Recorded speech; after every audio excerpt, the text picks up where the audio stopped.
Hello guys, welcome to traders Gurukul channel. आज हम ये वीडियो लेके आए हैं जिसमें हम अपना मोरा ट्रेडिंग का प्लान डिस्कस करेंगे। जो भी मार्केट में अपकमिंग मंथ्स में मूवमेंट होने वाली है उसके बारे में थोड़ा सा डिस्कस करेंगे। थोड़े स्टॉक्स डिस्कस करेंगे और ओवरऑल मार्केट में क्या चल रहा है वो डिस्कस करेंगे। ठीक है। जो ये करंट मुहूर्त है, जो आज का डे है या दिवाली का जो भी ये टाइम रहता है, तो प्रीवियस जो भी हमारे पास सेम टाइम में हमारे पास काफ़ी अच्छे अच्छे अपॉर्चुनिटीज थे इक्विटीज़ में। इस टाइम पे थोड़ा जो सिनेरियो है, मार्केट का सिनेरियो, ब्रॉडर मार्केट का सिनेरियो, ग्लोबल मार्केट का सिनेरियो बहुत डिफरेंट है। काफ़ी जगह पे ग्लोबल क्राइसिस हो रहा है, वॉर है, यूएस के इलेक्शन है, तो बहुत सारी चीज़ें वॉलेटिलिटी क्रिएट करने वाली है। तो ये वाला मोरल ट्रेडिंग हमारा सबसे पहले एक मार्केट एनालिसिस रहेगा। उसके बाद थोड़े स्टॉक डिस्कस करेंगे जो चांसेस है कि थोड़ा पॉजिटिव रहेंगे। मैं नहीं, अब की बार हम इक्विटी की तरफ बिल्कुल भी ऐसा कॉन्फिडेंस से नहीं बोल सकते कि ये स्टॉक पर्टिकुलरली परफॉर्म करेंगे। हम सिर्फ ऐसे स्टॉक को आइडेंटिफाई करेंगे या ऐसे सेक्टर को फोकस करेंगे या हाईलाइट करेंगे जिसमें हमारी एटलीस्ट लॉसेस कम होंगे। प्रॉफिट के लिए इस बार हम मुहूर्त पे बात नहीं करेंगे कि कौन सा स्टॉक कितना परसेंट प्रॉफिट देगा। हम उसके बारे में इस बारे में बात नहीं करेंगे इस पर्टिकुलर सेशन में। हम सिर्फ देखेंगे अच्छे सेक्टर, हाईलाइट जो सेक्टर हो सकते हैं, स्ट्रॉन्ग सेक्टर, और कुछ एक स्टॉक्स का एग्जांपल। ठीक है, दो तीन स्टॉक्स भी डिस्कस करेंगे। तो वीडियो का फर्स्ट पार्ट हम डिस्कस करते हैं कि ग्लोबल मार्केट में जो हमारा करंट मार्केट है उसमें सिनेरियो क्या है। ये टाइम है, हमारे पास यूएस इलेक्शंस है, वॉर का सिनेरियो है, तो काफ़ी वॉलेटिलिटी मार्केट में है। ठीक है। अब हम जो देख रहे हैं मार्केट में करंटली, ये हमारे पास रेंको चार्ट्स है। मोस्टली जो हमारे सब्सक्राइबर है उनको थोड़ा सा बेसिक आइडिया है कि रेंको क्या है। ठीक है, ये हमारे पास रेंको चार्ट है। रेंको चार्ट निफ्टी का चार्ट है और ये हमारे पास डिफरेंट एसेट के रेशियो चार्ट्स हैं। Ratio chart in the sense कि निफ्टी का performance with respect to gold, with respect to USD INR, with respect to government securities, जो भी हमारे टी बिल्स होते हैं उनका सिक्योरिटी का, गवर्नमेंट सिक्योरिटी का उनका जो परफॉर्मेंस है उन दोनों का कंपैरिजन। ठीक है, तो ये कंपैरिजन हम इस ब्रॉडर मार्केट एनालिसिस में देखते हैं। तो ये जो हमारा इनिशियल चार्ट है, फर्स्ट चार्ट है, ये निफ्टी 50 का चार्ट है, 0.5%। ठीक है, ये हम ट्रेडिंग व्यू पे भी बना सकते हैं। तो सिंपल हम इस पर्टिकुलर उसमें एनालिसिस देखते हैं। तो हम देख पा रहे हैं कि यहाँ पे जो हमारा निफ्टी का करंटली मूवमेंट है, अगर देखेंगे आप, ठीक है, निफ्टी का जो मूवमेंट है वो हमारा ट्रेंड नेगेटिव है। ठीक है, यहाँ पे हम देखेंगे कि जो हमारा निफ्टी का नेगेटिव ट्रेंड है, निफ्टी का नेगेटिव ट्रेंड है, जो हमारे सपोर्ट जोन्स आते हैं। सबसे पहले जो जोन करंटली है जो कि है 24,080, ये एक सपोर्ट है, स्ट्रॉन्ग सपोर्ट है। और इसको अगर अप्रॉक्सीमेटली देखेंगे या राउंड लेवल देखेंगे तो 24,000 आप कंसिडर कर सकते हैं, क्योंकि हम स्विंग, एक पर्टिकुलर स्विंग मूवमेंट की बात करेंगे तो 100-200 पॉइंट्स हमारा प्लस माइनस डेविएशन रहेगा। तो एग्जैक्ट लेवल की बात नहीं करेंगे, जस्ट एक स्विंग के लिए कि नेक्स्ट हमारा जो मूवमेंट है मार्केट का डायरेक्शन किस तरीके से हो सकता है, तो वहाँ के लेवल हम अप्रॉक्सीमेटली 24,000 को कंसिडर कर लेते हैं। ठीक है, 24,000 के बाद जो हमारे पास नेक्स्ट सपोर्ट आता है वो आता है 23,200, प्लस माइनस आप 70 पॉइंट्स कर सकते हैं। ठीक है, प्लस माइनस 70 पॉइंट्स। ये जो जोन है 23,200, बिलो 24,000 क्लोजिंग, डेली क्लोजिंग हमें 23,200 के लेवल तक पहुंचा सकती है। उसके बाद अगर ये क्राइसिस और डीपन होता है तो हमारे पास एक सपोर्ट आता है 200 एवरेज का, जो आता है 22,500। 22,500 का एक पॉसिबल सपोर्ट हो सकता है, डायनेमिक सपोर्ट। और हम हॉरिजॉन्टल सपोर्ट की बात करेंगे, वो सपोर्ट आता है अप्रॉक्सीमेटली, जस्ट अ मिनट, वो सपोर्ट आता है अप्रॉक्सीमेटली 21,950। ठीक है, तो ये हमारे पास सपोर्ट क्या क्या आ गया। सबसे पहला सपोर्ट 24,000। नेक्स्ट सपोर्ट जो अगर ये कंटिन्यू होता है, ये ट्रेंड कंटिन्यू होता है, तो 23,200 प्लस माइनस 70 पॉइंट्स आप कर सकते हो। एक डायनेमिक सपोर्ट आता है हमारे पास, डीएस सपोर्ट आता है, वो आता है 22,500। ये हमारे पास डायनेमिक सपोर्ट है। ये डायनेमिक सपोर्ट है तो चेंज होगा टाइम टू टाइम, जैसे जैसे हमारे पास ये प्राइस मूव करेगा तो ये चेंज होता होगा। तो ये जो है, आप इस एवरेज को 200 डे एवरेज को रेंको चार्ट्स में फॉलो कर सकते हो। तो यहाँ पे भी हमारा एक डायनेमिक सपोर्ट बनता है। नेक्स्ट जो सपोर्ट आएगा वो हमारा आएगा 21,941। ठीक है, तो हमारे पास क्या क्या इंपॉर्टेंट लेवल है, 24,000, 23,200, और नेक्स्ट आ जाता है हमारे पास 21,950 अप्रॉक्सीमेटली लेवल, और 22,000। तो अगर ये करेक्शन कंटिन्यू होता है तो हम मार्केट को 22,000 तक या 22,500 तक का एक डाउनफॉल देख सकते हैं। करंट मूवमेंट जिस हिसाब से चल रहा है उस हिसाब से ये मूवमेंट पॉसिबल है।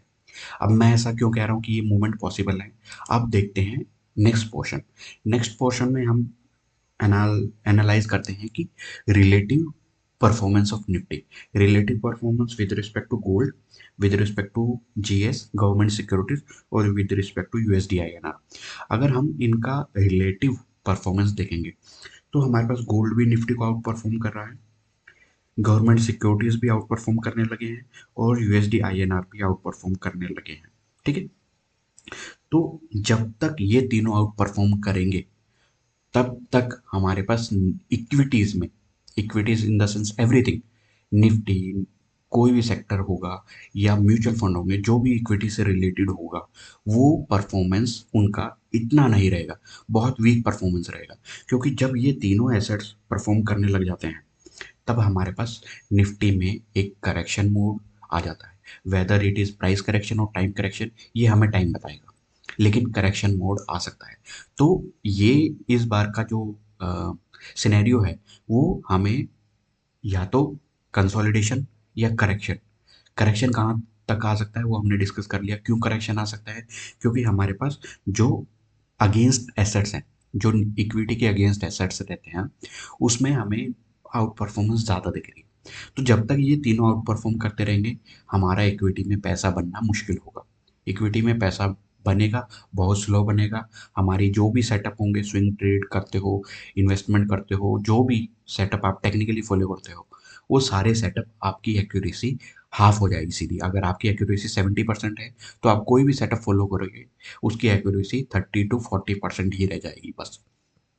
ठीक है, और बहुत सारे चार्ट में ऐसे दिखेगा कि जब भी आप पोजीशन लोगे तो वो आपके अगेंस्ट नेक्स्ट डे से चालू हो जाएगा, क्योंकि यहाँ पे सारी चीज़ें बिना फॉलोअप के आएंगी। कोई भी चार्ट पैटर्न का फॉलोअप नहीं आएगा, कोई भी ब्रेकआउट का फॉलोअप नहीं आएगा इजीली। ठीक है, कुछ एक सिनेरियो हमें अपॉर्चुनिटी, हर एक मार्केट सिनेरियो में अपॉर्चुनिटी मिलती है, लेकिन वो अपॉर्चुनिटी का जो प्रपोर्शन होता है, once one trade in a thousand, इस टाइप का रेशियो हो जाएगा। पहले क्या होता है था कि 1 in 100, 1 in 10 हमारी एक्यूरेसी रहती थी, कि हमारे जो ट्रेड लिए वो उनकी एक्यूरेसी बढ़ जाती थी, हमारे ट्रेड जो हमारे फेवर में जाने थे उनकी प्रोबेबिलिटी बढ़ जाती थी। लेकिन करंट मार्केट सिनेरियो हमारे जितने भी सेटअप पे है उन पे डाउट कराना चालू कर देगा।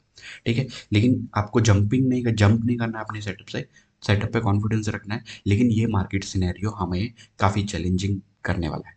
लिमिटेड अपॉर्चुनिटी स्टिल रहेंगी। आप देखोगे कि कोई ना कोई स्टॉक सर्किट मार रहा होगा, इवन जब मार्केट हमारे पास नेगेटिव है तब भी कोई ना कोई स्टॉक सर्किट मारेगा। लेकिन वो stock circuit either news base पे है, या कोई रिजल्ट है, या कुछ भी ऐसी चीज़ है उस बेस पे रहेगा। टेक्निकली वो मूव ईजिली नहीं है। ठीक है, और उसका पहले से ढूंढ के रखना कि इस पर्टिकुलर स्टॉक में 20% का सर्किट लगेगा, वो बहुत ज़्यादा डिफिकल्ट चीज़ है। ठीक है, वो हमें ईजिली नहीं मिलेगा। वो लक बेस्ड फैक्टर है, सिंपल सी बात है। हम सिंपल फैक्ट और डेटा एनालिसिस और चार्ट एनालिसिस पे फोकस करेंगे तो उस बेस पे हमारे जितने भी सेटअप रहेंगे उनका सबका एक्यूरेसी हाफ हो चुका है ऑलरेडी। ठीक है, क्यों हो चुका है, जब तक ये गोल्ड, यूएसडी आईएनआर और गवर्नमेंट सिक्योरिटी जब तक ये आउट परफॉर्म करेंगे तब तक हमें नेगेटिविटी दिखेगी मार्केट में। तो हम उस तरफ ना फोकस करके कि हम इक्विटी, पर्टिकुलर इक्विटी ही ढूंढे, कि वो वंस इन अ थाउजेंड जो हमारे पास प्रोबेबिलिटी ऑप्शन है वो ढूंढने की बजाय हम सिर्फ अपना रिस्क मैनेज करेंगे। करंट पोजीशन होगा उनको थोड़ा लाइट करेंगे, कैश में बैठेंगे, और इस तरीके से हम अपने प्लान करेंगे। मार्केट बाउंस करना होगा 24,000 से बाउंस कर जाएगा। अगर मार्केट को फॉल करना होगा तो ये 24,000 को भी ब्रेक करेगा आने वाले दिनों में। आज बेशक करे या ना करे, वो आज सिर्फ 1.5 घंटे का सेशन है, तो आज ब्रेक करे या ना करे चांसेस है। ठीक है, 24,000 के नीचे और आज का ब्रेकडाउन या ब्रेकआउट, आज का जो भी प्राइस एक्शन का मूवमेंट रहेगा उसको हम कंसिडर नहीं करेंगे। अगर आज रिवर्स हो जाता है, आज बड़ा मूव दे देता है प्लस साइड में, तो हम उसको कंसिडर नहीं करेंगे। या आज 24,000 का ब्रेकडाउन दे देता है तो वो भी कंसिडर नहीं करेंगे। आज का प्राइस एक्शन जस्ट एक डमी प्राइस एक्शन है, एक तरह से डमी प्राइस एक्शन है। ठीक है, डमी इन द सेंस है रियल, लेकिन उसका जो भी रियलिटी है वो हमारे किसी भी टेक्निकल सेटअप में काम नहीं करेगा वो। ठीक है, तो आज का हम प्राइस एक्शन इग्नोर करने वाले हैं। तो ये हमारे, जैसे ही अगर गोल्ड थोड़ा सा करेक्शन के मूव में आने लगे और गोल्ड अंडर परफॉर्मेंस करने लगे, एटलीस्ट गोल्ड हमें चाहिए, एटलीस्ट गोल्ड हमें चाहिए ताकि हम इक्विटी में इन्वेस्टमेंट चालू करें। जब तक ये रिलेटिव गोल्ड आउट परफॉर्म करता रहेगा हमारा इक्विटीज, इक्विटीज सारे, म्यूचुअल फंड हो गया, हमारा इंडिविजुअल स्टॉक हो गया, सबका परफॉर्मेंस इम्पैक्ट होगा। ठीक है, तो ये हमारा था रिलेटिव एनालिसिस। हमारे पास यूएसडी आईएनआर प्लस हो चुका है, अलाइनमेंट जो भी है वो प्लस हो चुका है और ये मूवमेंट अपसाइड देने लग रहा है। जब तक गोल्ड में रिवर्सल नहीं आएगा तब तक हमारे पास निफ्टी में एक स्ट्रेंथ नहीं बनेगी। और हमारे स्विंग ट्रेड या कैश ट्रेड, जनरली जो हमारा चैनल है स्विंग ट्रेड पे फोकस करता है, तो वहाँ पे हमारे पास अपॉर्चुनिटी बहुत कम रहेगी। और ये अपॉर्चुनिटी का जो स्केयर्स है लास्ट 2.5 मंथ से ऑलरेडी चालू है, इसलिए हमारे रेगुलर अपडेट्स नहीं आते, क्योंकि वहाँ पे जो एक्यूरेसी रहेगी, हमारे स्टॉक की ढूंढने की एक्यूरेसी रहेगी वो थोड़ी कम रहेगी। इंडिविजुअल स्टॉक्स होंगे जो कभी कभी बीच बीच में एक्यूरेसी आ जाती है, लेकिन वो हम फोकस नहीं करेंगे। जब हमारा फेवरेबल सिनेरियो रहेगा उस टाइम पे हम अपने अच्छे ट्रेड्स पब्लिश करेंगे और अच्छे ट्रेड्स लेंगे भी साथ में। ठीक है, ये हमारा ब्रोडर मार्केट सिनेरियो था। ब्रोडर मार्केट इक्विटी के लिए कोई अपॉर्चुनिटी हमें नहीं दे रहा है। ठीक है, तो ये जो हमारा मोरर ट्रेडिंग है, मोरर ट्रेडिंग में हम इक्विटीज पे फोकस नहीं करेंगे। ठीक है, इक्विटीज पे हम फोकस नहीं करेंगे। तो हम इस टाइम पे क्या करेंगे, इस टाइम पे हम देखेंगे जो अपॉर्चुनिटीज हैं हमारे पास। मैं डायरेक्टली बता देता हूँ कि हमारे पास जो अपॉर्चुनिटी है वो गोल्ड है और सिल्वर है। अगर मेरा मेरा पर्सनल ओपिनियन देखेंगे तो हमारे पास सिल्वर में जो रिस्क टू रिवॉर्ड है या ज़्यादा मूव करने के लिए जगह है, मूव करने के लिए स्पेस है। ठीक है, जिसमें वो ज़्यादा है वो है सिल्वर। तो सिल्वर में आप किसी भी तरीके से इन्वेस्ट कर सकते हो, सिल्वर बीज। ठीक है, या गोल्ड में इन्वेस्ट करना तो गोल्ड बीज, या और तरीके से किसी भी तरीके से आप इन्वेस्ट कर सकते हो। फिजिकल ले सकते हो, फिजिकल ज्वेलरी नहीं, कॉइन बिस्किट वगैरह जो भी है ये। और सिल्वर में हम सिल्वर बेस के थ्रू जाएंगे। ये दो है हमारे, क्योंकि इक्विटीज जब तक ये दो आउट परफॉर्म करेंगे ना, गोल्ड रिलेटिवली आउट परफॉर्म करेगा निफ्टी को, तब तक हमें इक्विटीज में अच्छी अपॉर्चुनिटी नहीं मिलेंगी। तो हम मुहूर्त में ऐसी चीज़ें फाइनलाइज करते हैं जिस जो काफ़ी स्ट्रॉन्ग हो और स्टेबल हो एटलीस्ट। क्योंकि अभी यूएस इलेक्शन है, वॉलेटिलिटी रहेगी, ऊपर से वॉर का सिनेरियो है। तो यहाँ पे हमारे पास गोल्ड, जो प्रीशियस मेटल्स रहते हैं, वो हमारे पास एक नेचुरल हेज की तरह काम करते हैं। तो हम इन दोनों मेटल्स के लिए फोकस करेंगे। हमारा प्रेफर्ड पिक रहेगा सिल्वर बीज और सेकंड पिक रहेगा हमारा गोल्ड। दोनों हम गोल्ड बीज और सिल्वर बीज के थ्रू ईटीएफ में इन्वेस्ट करने वाले हैं इस पर्टिकुलर मुहूर्त ट्रेडिंग में। सिल्वर में हमारा क्वांटिटी ज़्यादा रहेगा, गोल्ड में हमारा क्वांटिटी कम रहेगा। अब आ जाते हैं, हमारी दो अपॉर्चुनिटी ये होगी मुहूर्त की। हम प्रीशियस मेटल को फोकस करेंगे। क्यों फोकस करेंगे? क्योंकि मार्केट सिनेरियो नेगेटिव है। सेकंड, हमें एक हेज मिल जाएगा अपने पोर्टफोलियो पे, अगर हमारा इन्वेस्टिंग पोर्टफोलियो है उसके अगेंस्ट थोड़ा सा हेज मिल जाएगा। एटलीस्ट वो जो कैपिटल रहेगा वो प्रोटेक्टेड रहेगा। ठीक है, तो ये हमारा था ब्रोडर मार्केट का सिनेरियो और हमारे पास दो अपॉर्चुनिटी। नेक्स्ट हम थोड़ी इक्विटीज़ के भी बारे में बात कर लेते हैं कि कुछ पर्टिकुलर सेक्टर। ठीक है, मैं सेक्टर के नाम बता देता हूँ कि कौन कौन से सेक्टर। सबसे पहला जो हमारे पास सेक्टर है वो है फार्मा, हेल्थ केयर। ठीक है, ये सबसे स्ट्रॉन्ग है। ठीक है, ये सबसे स्ट्रॉन्ग है अभी करंट सिनेरियो में। ये आउट परफॉर्म कर रहा है बाकी सब सेक्टर से। तो फार्मा और हेल्थ केयर सेक्टर में जो भी आपको अच्छी अपॉर्चुनिटी मिलती है उसको आप देख सकते हो। फिर भी फार्मा के बाद आ जाता है फाइनेंशियल सेक्टर्स। फाइनेंशियल सर्विसेज, ठीक है। फाइनेंशियल सर्विसेज में जो भी हमारे पास एनबीएफसी, ठीक है, एनबीएफसीज आ जाती हैं, उसमें भी जो भी आपको सेटअप मिले उसमें आप फोकस कर सकते हो। इसके लिए फाइनेंशियल मार्केट के लिए सबसे पहले फार्मा और हेल्थ केयर ये भी एक तरह से हेज होता है मार्केट के लिए, क्योंकि फार्मा जनरली इकोनॉमिक इम्पैक्ट से नहीं होता, जनरली जो भी गवर्नमेंट पॉलिसीज वगैरह रहती है उससे इम्पैक्ट नहीं होता है। तो हमारे पास फार्मा सेक्टर भी एक तरह से हेज होता है। तो फार्मा सेक्टर सबसे स्ट्रॉन्ग है। सेकेंड नंबर फाइनेंशियल सर्विसेज है, ठीक है, फाइनेंशियल सर्विसेज। थर्ड नंबर पे हमारे पास जो आता है, थर्ड नंबर पे आता है केमिकल सेक्टर। केमिकल सेक्टर हमारे पास जो है उसमें हमारे पास अपॉर्चुनिटी है केमिकल सेक्टर्स में, ठीक है। तीन हमारे पास ये ब्रोडर है, फार्मा सेक्टर, फाइनेंशियल सेक्टर और केमिकल सेक्टर। ये तीन ऐसे सेक्टर हैं जहाँ पे आप अभी करंटली अगर आप इक्विटी ढूंढ रहे हो या कोई भी सेटअप पे आप स्विंग ट्रेड के प्लान कर रहे हो, तो इन तीनों सेक्टर पे आप प्लान कर सकते हो। इसमें से हम डिस्कस करने वाले हैं केमिकल सेक्टर। केमिकल सेक्टर में ही आज पर्टिकुलर डे में हम प्लान करेंगे कुछ बाइंग के लिए, ठीक है, या कुछ एडिशन के लिए। इसमें सबसे पहला जो स्टॉक है वो स्टॉक है हमारे पास विष्णु, विष्णु केमिकल्स। ये स्मॉल कैप कंपनी है। इसका जो चार्ट हमें दिख रहा है इस पर्टिकुलर पूरे नेगेटिव ट्रेंड में, ये चार्ट काफी स्ट्रेंथ है। आप देखेंगे मंथली चार्ट, मंथली चार्ट में क्या सॉलिड कैंडल आई है, क्या माराबूजू कैंडल आई है। और हमारे पास जो ईएमएस का अलाइनमेंट है वो भी मंथली चार्ट में काफी स्ट्रॉन्ग है। एक सपोर्ट लिया है डायनामिक सपोर्ट से, मॉर्निंग स्टार पैटर्न बना है।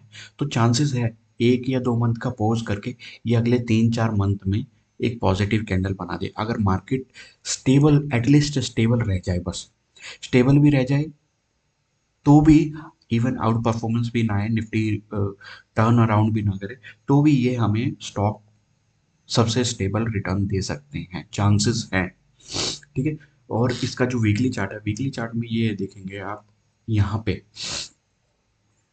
जैसे हम देखते हैं वीकली चार्ट, वीकली चार्ट में हमारे पास यहाँ पे एक फ्लैग एंड पोल बन रहा है। फ्लैग एंड पोल का ब्रेकआउट इस पर्टिकुलर कैंडल पे आया था। तो यहाँ पे हमारे पास वीकली एक चार्ट है, अच्छा चार्ट है। और ये हमारे पास जो इसके टारगेट रहेंगे, फर्स्ट टारगेट 541 बिल्कुल पास है। तो मे बी 541 पे ये स्ट्राइक करके वापस इस पर्टिकुलर जोन में भी आ जाए तो भी हमारे पास एक्यूमुलेशन का जोन रहेगा। और इसको जो फाइनल टारगेट हम प्लान करेंगे वो ये प्लान करेंगे 664, ठीक है। ये हमारे पास सबसे स्ट्रॉन्ग, मैं ज़्यादा स्टॉक डिस्कस नहीं करूंगा इस पर्टिकुलर सेशन में, लेकिन जो मुझे स्टॉक सबसे अच्छा दिख रहा है वो है एक विष्णु केमिकल्स, केमिकल सेक्टर में। और भी काफ़ी अच्छे स्टॉक हैं जो दिख रहे हैं, लेकिन एक्यूरेसी कितनी होगी वो हम देख सकते हैं। तो इस टाइम पे हम कोई भी किसी भी स्टॉक में फुल क्वांटिटी एक साथ नहीं जाएंगे, मल्टीपल सेशंस में या मल्टीपल एरियाज में हम उनको एक्यूमुलेट करेंगे।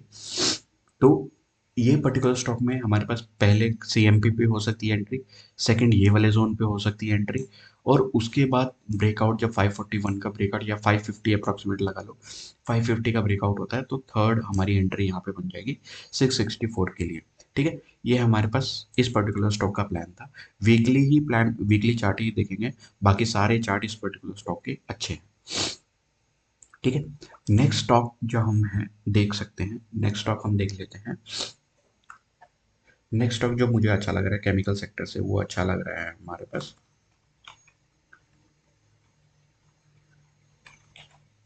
Just a minute.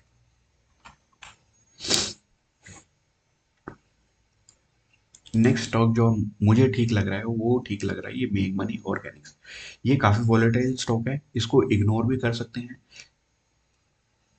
अगर कंपैरिजन करेंगे विष्णु और मेघमनी ऑर्गेनिक्स का, तो विष्णु स्ट्रॉन्गेस्ट चार्ट है, लेकिन ये भी मुझे काफ़ी अच्छा दिख रहा है। इसमें भी एक्यूमुलेशन हो रहा है नीचे वाले लेवल से, यहाँ पे पूरा एक्यूमुलेशन हुआ है, एक बेस फॉर्मेशन हुआ है वीकली चार्ट में। और यहाँ पे काफ़ी बड़े बड़े प्लेयर्स ने इसमें इस पर्टिकुलर स्टॉक को एक्यूमुलेट किया। फंडामेंटली ये सिर्फ एवरेज स्टॉक है। फंडामेंटली आप देखेंगे इसके जो फंडामेंटल रेशियो है वो बिलो 10 है, 7-8 के आसपास है।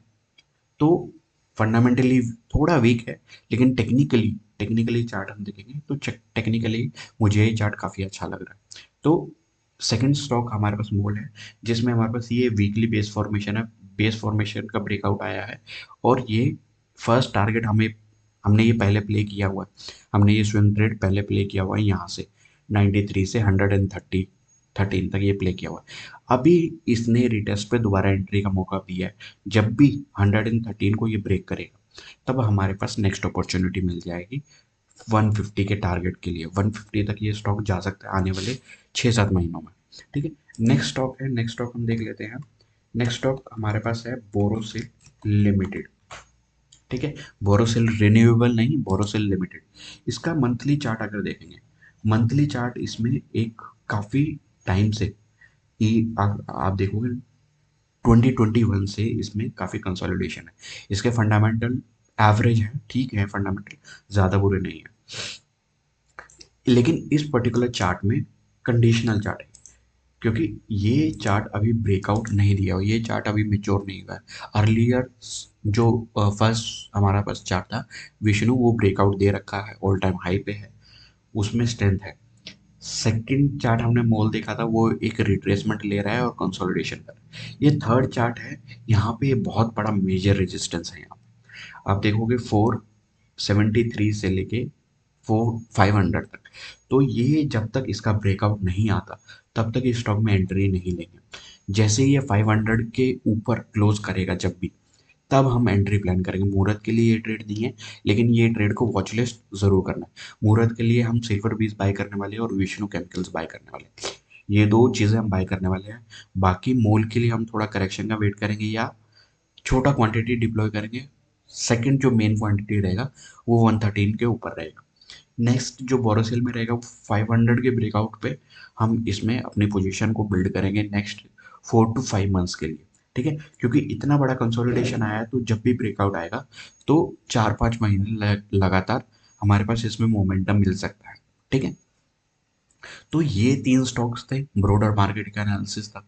इक्विटीज में हम अपने ट्रेड को बहुत कॉशियसली फॉलो करेंगे, स्मॉल स्मॉल पोजीशंस बिल्ड करेंगे ताकि हमारा रिस्क मैनेज रहे, क्योंकि कभी भी ये सारे स्टॉक बैकफायर कर सकते हैं करंट सिनेरियो के अकॉर्डिंग। तो इक्विटीज, अब की बार इक्विटी स्टॉक्स के लिए हमारे पास काफ़ी कम ऑप्शंस है। हम वेट करेंगे जब जैसे ही हमारे पास निफ्टी टर्न होगा, गोल्ड अंडर परफॉर्म करना चालू करेगा, उसके बाद ही हम अपने जो स्विंग ट्रेड है वो रेगुलर दोबारा से अपडेट करना चालू करेंगे। ठीक है, तो ये हमारा था मोटर ट्रेडिंग का प्लान। हमने ब्रोडर्स देखा, प्लान देखा। आज ट्रेडिंग पर्पज से आप ये वीडियो देखोगे तो it's not useful for trading purpose, for at least for today. ठीक है, तो आज के लिए ये ट्रेडिंग वीडियो नहीं है, एक ब्रॉडर सेंटिमेंट एनालिसिस के लिए, मार्केट एनालिसिस के लिए वीडियो था। थोड़ा एक दो स्टॉक या जो स्टेबल एसेट्स है उसमें इन्वेस्ट करने की एक अपॉर्चुनिटी, जस्ट इतना ही था। इस वीडियो को इतना रखते हैं। अगर आपको ये वीडियो पसंद आया तो लाइक करें, शेयर करें और अपने फैमिली फ्रेंड्स को ये वीडियो जरूर शेयर करें। इस वीडियो को यहीं पर रैप अप करते हैं। Thanks for watching, thank you.